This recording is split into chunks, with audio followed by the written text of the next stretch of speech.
ముస్లింల అత్యంత పవిత్ర పుణ్యక్షేత్రమైన మక్కాలోని గ్రాండ్ మసీదులో ప్రతిరోజు ఒక వింతైన అనుభూతిని భక్తులు అనుభవిస్తూ ఉంటారు.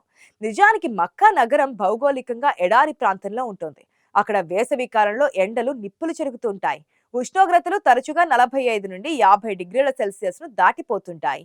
గాలిలో తేమ తగ్గిపోయి వడగాల్పులు వీస్తున్న సమయంలో కూడా కాబా చుట్టూ ఉన్న ప్రాంగణంలో నుంచే నడిచే భక్తులకు ఒక ఆశ్చర్యకరమైన అనుభవం కలుగుతూ ఉంటుంది. పైన సూర్యుడు మండుతూ ఉన్నా కింద ఉన్న పాలరాయి మాత్రం ఐస్ ముక్కల చల్లగా ఉంటుంది. వేలాది మంది భక్తులు పాదరక్షలు లేకుండా ఆరు బయట నడుస్తున్నా వారి పాదాలకు ఏ మాత్రం వేడి తగలదు. సాధారణంగా సిమెంట్ రోడ్లు లేదా ఇతర రాళ్లు ఎండకు సెగలు కక్కుతూ ఉంటాయి. కానీ ఇక్కడ పాలరాయి మాత్రం భిన్నంగా ప్రవర్తిస్తోంది. ఈ దృశ్యం చూస్తున్న ఎవరికైనా ఇది ప్రకృతి వైపరీత్యమో లేక అద్భుతమో అనిపిస్తోంది. చాలా మంది భక్తులు దీనిని దైవ మహిమగా భావిస్తూ ఉంటారు. కొందరు మాత్రం ఈ నేల కింద శీతలీకరణ యంత్రాలు లేదా చల్లటి నీటి పైపులు ఉన్నాయని ప్రచారం చేస్తుంటారు. అయితే ఈ అద్భుతం వెనుక సైన్స్ దాగి ఉంది. గ్రాండ్ మసీదు ప్రాంగణంలో ఉపయోగించిన ఆ రాయి సాధారణమైనది కాదు. ప్రపంచంలోనే అత్యంత అరుదైన ఖరీదైన పాలరాతిని ఇక్కడ అమర్చారు. మండుతున్న ఎడారి ఎండలో కూడా భక్తులు ఎంతో హాయిగా ప్రదక్షిణలు చేయడానికి ఈ రాళ్లే ప్రధాన కారణం. ఈ రహస్యం ఏమిటో తెలుసుకోవడానికి ప్రపంచవ్యాప్తంగా ఉన్న ఇంజనీర్లు, పరిశోధకులు ఎంతో ఆసక్తి చూపుతూ ఉంటారు. ఇది కేవలం ఒక రాయి మాత్రమే కాదు, ప్రకృతి సిద్ధంగా లభించిన ఒక అద్భుతమైన ఉష్ణ నిరోధక కవచం. ఈ పాలరాయి పుట్టుక, దాని గుణగణాలు, దానిని అక్కడ అమర్చిన విధానం గురించి లోతుగా పరిశీలిస్తే మానవ మేధస్సుకు, ప్రకృతి ప్రసాదించిన వనరులకు మధ్య ఉన్న అద్భుత బంధం అర్థమవుతోంది. అయితే ఈ రాయి ఇంతటి తీవ్రమైన వేడిని ఎలా తట్టుకుంటోంది? అంతటి ఎండలో పాదాలకు బొబ్బలు రాకుండా ఎలా కాపాడుతుందన్నది ప్రతి ఒక్కరిని ఆశ్చర్యపరుస్తూ ఉంటుంది. మక్కా మసీదు ప్రాంగణంలో అమర్చిన ఈ తెల్లని పాలరాయిని గ్రీస్ దేశంలోని తాసోస్ అనే చిన్న ద్వీపం నుండి సేకరించారు. అందుకే దీనిని తాసోస్ పాలరాయి అని పిలుస్తూ ఉంటారు. అది ప్రపంచంలోని ఇతర పాలరాళ్ళ కంటే భిన్నంగా లక్షణాలను కలిగి ఉంటుంది. దీనికి సూర్యకాంతిని పరావర్తనం చేసే శక్తి చాలా ఎక్కువ. అంటే సూర్యుడి నుండి వచ్చే కిరణాలు ఈ రాయిపై పడగానే అవి లోపలికి ఇంకకుండా వెంటనే వెనక్కి మలుతాయి. ఇతర రాళ్ళు వేడిని తమలో దాచుకొని రాత్రి వరకు సెగలు కక్కుతూ ఉంటాయి. కానీ తాసోస్ రాయి మాత్రం వేడిని అస్సలు గ్రహించదు. దానివల్ల ఎండ తీవ్రత ఎంత ఉన్నా రాయి ఉపరితలం చల్లగానే ఉంటుంది. ఈ రాయిలో ఉండే స్ఫటిక నిర్మాణం వెలుతురును ప్రతిబింబించడంలో కీలక పాత్ర పోషిస్తుంటుంది. ఈ రాళ్లను ఎంచుకోవడానికి ప్రధాన కారణం వాటి స్వచ్ఛత. శాస్త్రీయంగా చెప్పాలంటే ఈ రాయికి ఉష్ణ వాహకత చాలా తక్కువ. రాయి పైభాగంలో వేడిగా ఉన్నా అది కింది పొరలకు త్వరగా పాకదు. అలాగే రాళ్ల లోపల భాగంలో ఉండే సూక్ష్మ రంధ్రాలు వేడిని త్వరగా బయటకు పంపేలా చేస్తాయి. గ్రీస్ నుండి ఈ రాళ్లను ప్రత్యేకంగా తెప్పించడానికి కారణం వాటిలో ఉండే డోలమైట్ అనే మూలకం. ఇది రాయికి తెల్లటి రంగులో ఇవ్వడమే కాకుండా సూర్యుని నుండి వచ్చి అతినీల లోహిత కిరణాలను సైతం అడ్డుకుంటోంది. అందుకే మక్కాలో ఎంత ఎండ ఉన్నా ఈ రాయి రంగు మారదు, వేడెక్కదు. సౌదీ అరేబియా ప్రభుత్వం దశాబ్దాల క్రితమే ఈ రాళ్ల విశిష్టతను గుర్తించింది. మక్కా, మదీనా మసీదుల కోసం వీటిని భారీ మొత్తంలో సేకరించింది. ఈ రాళ్లను అత్యంత జాగ్రత్తగా పాలిష్ చేస్తారు. దీనివల్ల వాటి ఉపరితలం అద్దంలా మెరుస్తూ కాంతిని పరావర్తనం చేస్తోంది. ఈ తాసోస్ పాలరాయి భక్తులకు కల్పిస్తున్న సౌకర్యం వెనుక ప్రకృతి ప్రసాదించిన అరుదైన గుణం దాగి ఉంది. ఈ ద్వీపంలో లభించే రాయి మరే ఇతర ప్రాంతాల్లోనూ దొరకదు. దీని ధర కూడా సాధారణ రాళ్ల కంటే ఎన్నో రెట్లు ఎక్కువగా ఉంటుంది. అందుకే ఆరు బయట కూడా భక్తులు ఎటువంటి ఇబ్బంది లేకుండా దైవ ప్రార్థనలు చేసుకోగలుగుతున్నారు.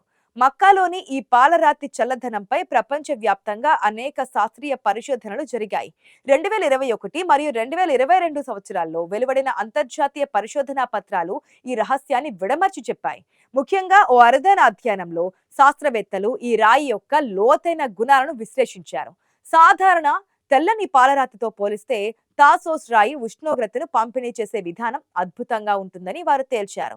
ఈ రాయి యొక్క సూక్ష్మ నిర్మాణం మరియు అందులోని ఖనిజాల కలయిక వల్ల వేడి అనేది కేవలం ఉపరితలంపై పేరుకుపోకుండా లోపలి పొరల ద్వారా పక్కలకు చెదిరిపోతోంది. దానివల్ల మధ్యాహ్నం వేళలో కూడా రాయిపై పాదం మోపినప్పుడు మనకు వేడి కంటే చల్లదనమే ఎక్కువగా అనిపిస్తూ ఉంటుంది. శాస్త్రవేత్తలు దీనిని ఒక న్యాచురల్ కూలర్ గా అభివర్ణించారు. మరో పరిశోధనలో మక్కా నగరంలోని వాతావరణ పరిస్థితులను, ఈ పాలరాతి ఉష్ణోగ్రతలను సరిపోల్చి చూశారు. గాలి ఉష్ణోగ్రత 45 డిగ్రీల కంటే ఎక్కువగా ఉన్నప్పుడు కూడా ఈ రాయి ఉపరితలం మాత్రం దాదాపు 10 నుంచి 15 డిగ్రీల తక్కువ ఉష్ణోగ్రతను కలిగి ఉంటుందని గుర్తించారు. దీనికి కారణం రాయి పరావర్తన సామర్థ్యం అధికం మాత్రమే కాదు, దాని అసాధారణమైన స్వచ్ఛత కూడా అని అంటున్నారు నిపుణులు. ఎటువంటి మలినాలు లేని ఈ తెల్లని శిల కాంతిని శోషించడానికి నిరాకరిస్తోంది. పరిశోధకులు ఈ రాయిని ఒక శీతలీకరణ కవచంగా అభివర్ణించారు. ఇది కేవలం ఒక రాయి మాత్రమే కాదు, ఒక ఇంజనీరింగ్ అద్భుతమని, దీనివల్ల మసీదు ప్రాంగణంలో నడిచే కోట్లాది మంది భక్తులకు కాలి గాయాలు కాకుండా రక్షణ లభిస్తుందని వారు ధృవీకరించారు. ఈ పరిశోధనల్లో బయటపడిన మరో ఆసక్తికరమైన విషయం ఏమిటంటే, ఈ రాయిలో ఉండే డోలమైట్ స్ఫటికలు కాంతిని చెదరగొట్టే విధానం వల్ల వేడి నిల్వ ఉండదు. నిజానికి ఈ రాళ్లపై పరిశోధన చేసినప్పుడు అవి ఇతర సాధారణ పాలరాళ్ల కంటే 30% తక్కువ వేడిని మాత్రమే శోషించుతున్నాయని తేలింది. అందుకే ఈ రాయి మక్కాలోని కఠినమైన వాతావరణానికి సరిగ్గా సరిపోతోంది. ఇది కేవలం ఒక ఆధ్యాత్మిక నమ్మకం మాత్రమే కాదు, ఒక రుజువు చేయబడిన శాస్త్రీయ సత్యమని ఈ పరిశోధనలు చాటి చెబుతున్నాయి. మక్కా పాలరాయి చల్లగా ఉండడానికి కేవలం ఆ రాయి స్వభావం మాత్రమే కాదు, దాన్ని అమర్చిన విధానంలో కూడా గొప్ప ఇంజనీరింగ్ మెలకువ దాగి ఉంది. ఈ పాలరాయి పలకలను చాలా మందంగా తయారు చేస్తారు. ఈ మందం వల్ల వేడి కింది పొరలకు చేరదు. రాళ్లను అమర్చేటప్పుడు వాటి కింద ప్రత్యేకమైన ఉష్ణ నిరోధక పొరలను వేస్తారు. ఈ పొరలు భూమిలో ఉండే సహజమైన వేడిని పైకి రానివ్వకుండా అడ్డుకుంటాయి. రాళ్ల మధ్య చిన్నపాటి గాలి ఖాళీలు ఉండేలా చూడడం వల్ల గాలి ప్రసరణ జరిగి వేడి నిరంతరం బయటకు పోతూ ఉంటుంది. దీనిని ఒక సంక్లిష్టమైన థర్మల్ వ్యవస్థగా అభివర్ణించవచ్చు. ఈ రాళ్లను అమర్చడం అనేది ఒక కళ. గ్రాండ్ మసీద్ విశాలమైన నిర్మాణం కూడా ఈ చల్లదనానికి తోడ్పడుతోంది. ప్రాంగణమంతా ఆరుబయట ఉండడం వల్ల గాలి నిరంతరం వీస్తూ ఉంటుంది. వేలాది మంది భక్తులు కదులుతూ ఉండడం వల్ల నేల మట్టం వద్ద గాలిలో చలనం ఉంటుంది. ఇది కూడా ఉపరితలం చల్లబడడానికి సహాయపడుతోంది. మక్కా అధికారులు ఈ రాళ్లను నిరంతరం శుభ్రంగా ఉంచుతారు. ఎందుకంటే రాయిపై దుమ్ము లేదా మట్టి పేరుకుపోతే అది వేడిని పీల్చుకోవడం మొదలు పెడుతోంది. అందుకే ప్రతిరోజు పదుల సంఖ్యలో వాహనాలతో సురక్షితమైన ద్రవాలతో ఈ నేలను శుభ్రం చేస్తారు. ఆ రాయి స్వచ్ఛత ఎంత ఎక్కువగా ఉంటే చల్లదనం అంత ఎక్కువగా ఉంటుంది. అరుదైన తాసోస్ పాలరాయి అత్యాధునిక నిర్మాణ పద్ధతిలో మక్కా మసీదు ప్రాంగణాన్ని ఒక చల్లని ఒయాసిస్సులా మారుస్తున్నాయి. ప్రపంచంలోని అత్యంత వేడి ప్రదేశాలలో ఒకటైన మక్కాలో ఈ చల్లని పాలరాయి భక్తులను విపరీతంగా ఆకట్టుకుంటోంది. ఇక్కడ ఇంజనీరింగ్ అనేది కేవలం భవనాలు కట్టడానికే కాదు, భక్తుల ఆధ్యాత్మిక ప్రయాణాన్ని సులభతరం చేయడానికి కూడా ఉపయోగపడుతోంది. అందుకే భక్తులు ఇక్కడ ఎంతో హాయిగా గంటల తరబడి ప్రార్థనలో మునిగిపోతూ ఉంటారు.